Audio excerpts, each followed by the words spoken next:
तो आपको ये मालूम होगा कि यीशु मसीह को मालूम होता है कि एक लाजर नाम का उसका एक मित्र बीमार है। तो ये कोई नई फैमिली नहीं थी, ये यीशु मसीह को जानने वाली फैमिली थी। ये जो दोनों बहनें थी, मरियम और मार्था, इन्होंने परमेश्वर के सामने इनका इनकाउंटर हुआ था, आमना सामना हुआ था। परमेश्वर के सामने ये गई थी, अपने पापों से इन्होंने मन फिराया था और अपने जीवन में यीशु मसीह को अपनाया था। तो इस फैमिली को जीसस क्राइस्ट बड़ी अच्छी तरह से जानते थे। अगर आप मत्ती की पुस्तक में पढ़ेंगे तो बाइबल कहती कई बार जीसस क्राइस्ट पूरी दिन प्रचार करके लिखा वो बैतनिया को चला गया और रात वहां बिताई। वो रात कहां बिताई? वो इसी लाजर के घर में परमेश्वर ने रात बिताई थी। ये वो फैमिली थी जहां प्रभु यीशु मसीह आते जाते थे। ये वो फैमिली थी जहां प्रभु यीशु मसीह जिनको जाने लाजर कहते थे, उसकी बहनों ने तौबा की थी, अपने आंसुओं से, अपने बालों से यीशु मसीह के पांव को पोंछा था, यानी तौबा करके अपने आंसुओं के साथ पापों से मन फिराया था। तो ये फैमिली जीसस क्राइस्ट को बड़ी अच्छी तरह से थी। अगर आप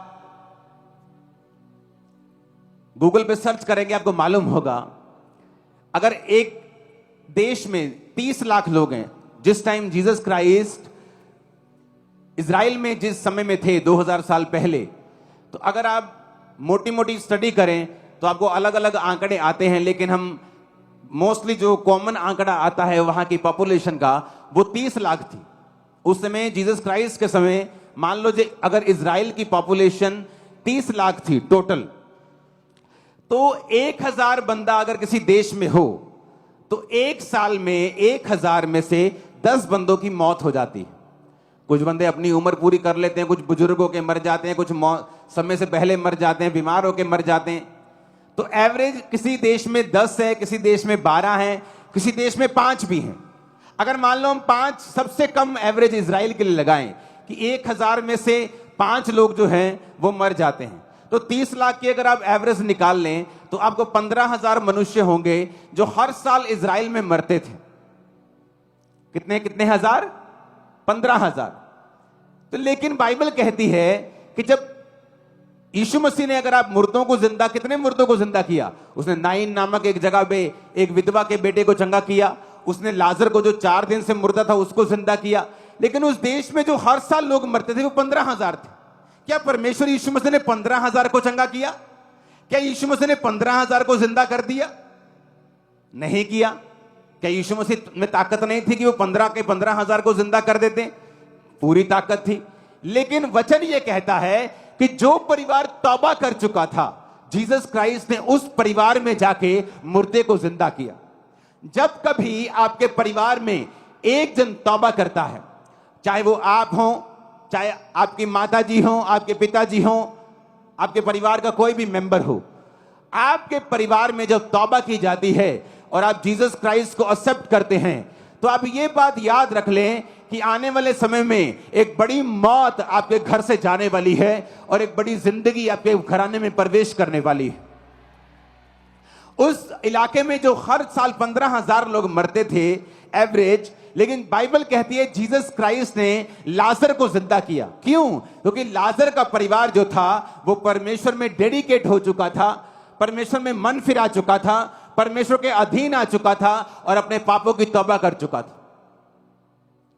मैं आपको फिर बताता हूं, आपकी लाइफ के बिगेस्ट चमत्कार की शुरुआत उस दिन हो जाती है जिस दिन आप तौबा कर लेते हैं। शैतान आपको मालूम क्यों तौबा से इतनी नफरत करता है, क्यों वो पापों से मन फिराने की इतनी नफरत करता है। अब यहां पे जब मरियम यीशु मसीह के पांव को पोंछ रही होगी, जब वो मार्था,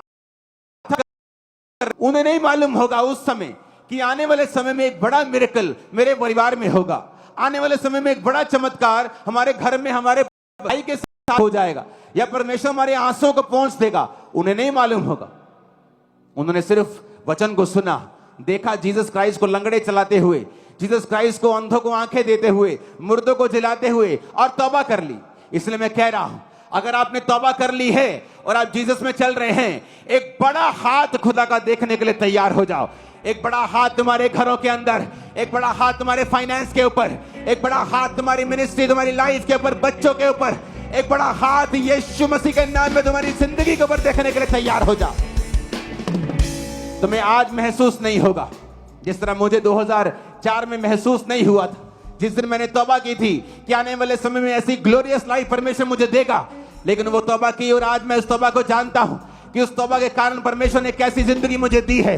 आज जो तौबा कर रहे हैं और तौबा कर चुके हैं, यीशु मसीह के नाम में उसका हाथ आपकी जिंदगी के ऊपर आ रहा है। यीशु मसीह के नाम में उसका हाथ आपके परिवारों के ऊपर आ रहा है। यीशु मसीह के नाम में उसका हाथ आपके फाइनेंस के ऊपर आ रहा है। आमीन। मेरे को ऊंचे वाला चाहिए, ऊंचे वाला और ऊंचे वाला और ऊंचे वाला। तब मालूम नहीं होगा, मरियम मार्था को बिल्कुल मालूम नहीं होगा। तब उन्हें लगता होगा कि हाय ये तो तौबा तो कर ली है, पर बड़ी बोरिंग लाइफ हो गई है। पहले तुम लड़कों के साथ घूमती थी, अब तो हम किसी के साथ नहीं घूमती। पहले एंजॉय ऐश करती थी, अब हम कुछ नहीं करती। अब तो लाइफ बड़ी बोरिंग बोरिंग सी लगती है। लेकिन परमेश्वर की लाइफ बोरिंग लाइफ नहीं है। वो आने वाली मृत्यु से आपको बचा रहा है, आने वाले डिसअपॉइंटमेंट से, निराशाओं से आपको बचा रहा है, आने वाले श्रापों से वो आपको बचा रहा है। आप और आपका परिवार कहीं अधिक और अत्यधिक आशीषित होने वाले हैं। ऐसे आशीषित होने वाले कि लोग आपको झूठ समझेंगे जब आशीष की गवाही देंगे। ये भविष्यवाणी के शब्द जो आप और उन लोगों के ऊपर जो तौबा कर चुके परमेश्वर का आत्मा जो रिलीज करता है। आमीन। मेरे को ऊंचे वाला चाहिए। उसने कहा तेरा मित्र बीमार है परमेश्वर। उसने बहनों से कहला भेजा, हे प्रभु देख, जिससे तू प्यार करता है वो बीमार है। यीशु ने कहा यह बीमारी मृत्यु की नहीं परंतु प्रभु की महिमा के लिए, कि उसके द्वारा परमेश्वर के पुत्र की महिमा हो। यीशु मरियम, मार्था और लाजर से प्रेम रखते थे। आपको नहीं मालूम, आप तौबा कर चुके हैं। जो लोग बपतिस्मा ले चुके हैं, जो लोग तौबा कर चुके हैं, जीसस को अपना उद्धारकर्ता ग्रहण करके गंदे कामों को छोड़ चुके हैं, आप नहीं जानते मेरे कल आपका वेट कर रहा है। और वो का वेट नहीं कर रहा। कहते अगर खुदा जिंदा है तो हॉस्पिटल में लोग क्यों मर रहे हैं? जब खुदा धरती में था तब भी उस देश में लोग मर रहे थे। वो लोग नहीं मरे जिसने उन पे विश्वास किया। वो लोग नहीं मरे जिन्होंने अपने बालों से यीशु को धो दिया और माफी मांग ली और पापों से मन फिरा लिया। वो ना मरे, उनका परिवार नहीं मरा। ना आप मरेंगे ना आपका परिवार मरेगा, यीशु मसीह के नाम में। अरे यीशु कहां है?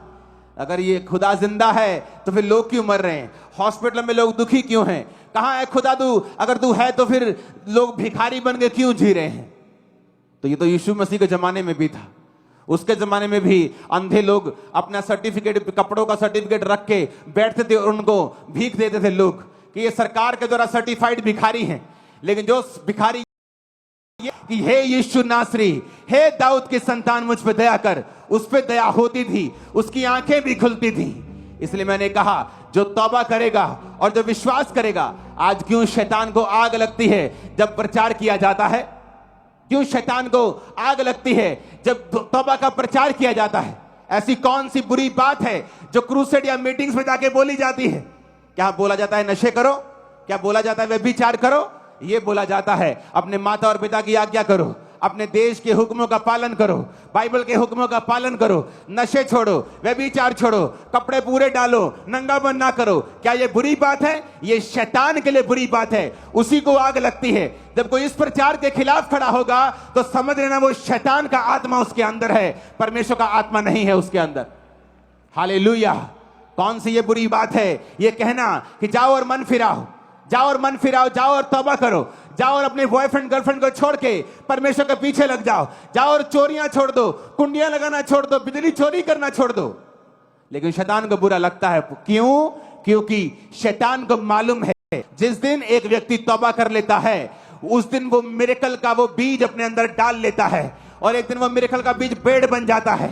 वो मिरेकल आपके पति के साथ होना है या आपकी बेटी के साथ होना है या आपके फाइनेंस के साथ होना है, ये परमेश्वर जानता है। हर एक लाइफ में उसकी योजना अलग है, लेकिन बीज एक ही है। जिस दिन आप तौबा कर लेते हैं, जिस दिन आप प्रभु को अपना उद्धारकर्ता ग्रहण कर लेते हैं, उस दिन आप बीज ग्रहण कर लेते हैं बड़े मिरेकल का।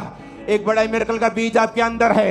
यीशु के नाम में पेड़ बन जाएगा वो, यीशु के नाम में बड़ा पेड़ बन जाएगा वो, यीशु के नाम में बड़ा पेड़ बन जाएगा।